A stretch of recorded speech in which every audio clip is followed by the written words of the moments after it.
പണം എല്ലാമാകും. പക്ഷേ ഒരിക്കലും സ്നേഹം പോലെ രുചികരമാകില്ല, ജീവിതം പോലെ മഹത്തരവുമാകില്ല. പണം പ്രശസ്തിക്ക് കാരണമാകും.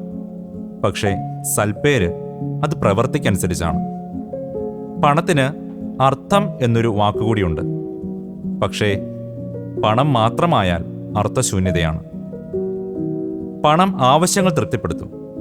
പക്ഷേ ആർത്തിക്ക് മുന്നിൽ പണം നിസ്സഹായനാകും. പണം സൗകര്യങ്ങളുണ്ടാക്കും.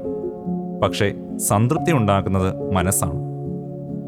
പണം കൊടുത്ത് പലരെയും നേടാം, എന്നാൽ ആരെയും തൃപ്തിപ്പെടുത്താനാവില്ല.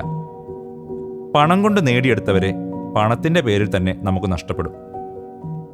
മിത്രങ്ങളെ ആകർഷിക്കുന്ന പണം തന്നെ ബന്ധങ്ങളെ അകറ്റുകയും ചെയ്യും. പണം കയ്യിലെത്തുന്നത് മനസ്സിലാക്കാം.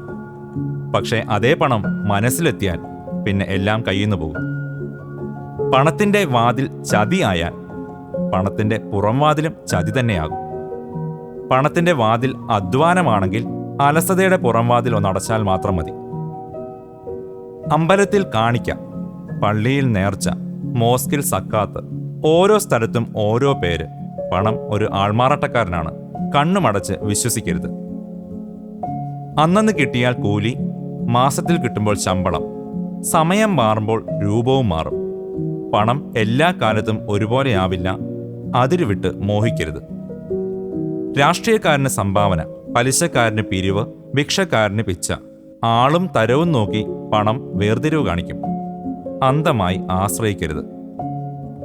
എല്ലാവരെയും പണം കൊടുത്ത് സ്നേഹിക്കരുത്, വേലിയാകും. ഇഷ്ടങ്ങൾക്ക് പിന്നാലെയുള്ള ഓട്ടം അവസാനിപ്പിച്ച് പണത്തിന് പിന്നാലെ ഓട്ടം തുടങ്ങുന്നിടത്ത് ജീവിതം അവസാനിക്കും. ജീവിതങ്ങൾ ഇല്ലാതെയാകും.